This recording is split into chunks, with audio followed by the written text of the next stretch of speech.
శ్రీ కోయ ఎల్లమ్మ తల్లి జ్యోతిష్యాలయం. ఫోన్ ద్వారానే జ్యోతిష్యం చెప్పబడును. విద్య, ఉద్యోగం, వ్యాపారం, ప్రేమించిన వారు దూరం అవ్వడం, భార్యాభర్తల మధ్య గొడవలు, అత్తకోడళ్ల మధ్య మనస్పర్ధలు, కుటుంబ సమస్యలు, ఆర్థిక సమస్యలు, పెళ్లి కుదరకపోవడం, సంతానం ఆలస్యం కావడం, స్త్రీ పురుష వశీకరణం, చెడు ప్రయోగ నివారణ మొదలగు ఎటువంటి సమస్యలకైనా పరిష్కారం చూపగలరు. స్త్రీ పురుషులకు ఎటువంటి సమస్యలు ఉన్నా నమ్మకంతో కాల్ చేయండి. Phone number 8125456625. అక్టోబర్ మాసంలో 13వ తేదీన కుంభరాశి జాతకుల జీవితంలో 2 గండాలు పొంచి ఉన్నాయి అంటున్నారు పండితులు.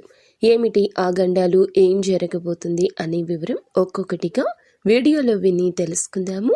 వీడియో మీకు నచ్చితే తప్పకుండా ఒక చిన్న లైక్ చేయండి. మీ లైక్ మాకు ఎంతో సపోర్టింగ్గా, ఎంతో ఎంకరేజ్మెంట్గా ఉంటుంది. ఇక ఏ మాత్రం ఆలస్యం అనేది లేకుండా మనమైతే ఈ వీడియోలోకి వచ్చేద్దామండి. ఈ రోజున ఈ రాశి జాతకులు అత్యంత సన్నిహితంగా ఉండే వ్యక్తులతోని మోసం జరిగే ప్రమాదం ఉంది. చాలా అప్రమత్తంగా ఉండండి.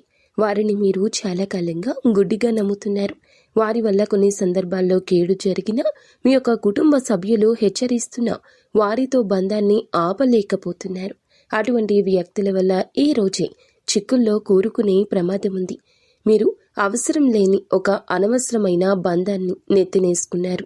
జాగ్రత్త.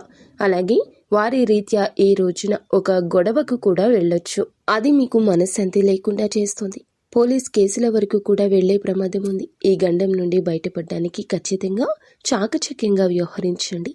ఏ సమయంలో, ఏ సందర్భంలో ఎటువంటి నిర్ణయం తీసుకోవాలి, ఎవరితో ఎలా మాట్లాడాలి, ఎటువంటి విషయాల్లో జోక్యం చేసుకోవాలి, ఏది అనర్హత మనకి అనే విషయం తెలుసుకోండి. తొందరపాటుతనం అస్సలు పనికిరాదు. ఈ రోజున అసలే పనికిరాదు. చిన్న తప్పు కూడా పెద్ద సమస్య తెచ్చిపెడుతుంది. కావున అప్రమత్తతతో పాటుగా మీ యొక్క పరిస్థితుల్లో కూడా మార్పుని గమనిస్తూ ఉండండి. దూర ప్రయాణాల విషయంలో జాగ్రత్త. డబ్బు, విలువైన వస్తువుల విషయంలో జాగ్రత్త. సహాయాల విషయంలో జాగ్రత్త. ఈ రోజున మీ చెయ్యి ముందుగా ఉండడం కంటే కూడా వెనుకగా ఉండడమే మీకు మేలు అంటున్నారు పండితులు. ఎవరి విషయంలో కూడా జోక్యం చేసుకోవద్దు. నిత్యం ఇష్టదైవ ఆరాధనతో పాటుగా ఇంటి నుండి బయటకు వెళ్ళేటప్పుడు ఒక నిమ్మకాయను జోబులో పెట్టుకుని వెళ్ళి తిరిగి వచ్చాక ఎక్కడైనా పారే నీటిలో కానీ దూర ప్రదేశంలో కానీ పడవేసి ఇంట్లోకి కాళ్ళు చేతులు కడుక్కొని రండి. అంతా మంచి జరుగుతుంది.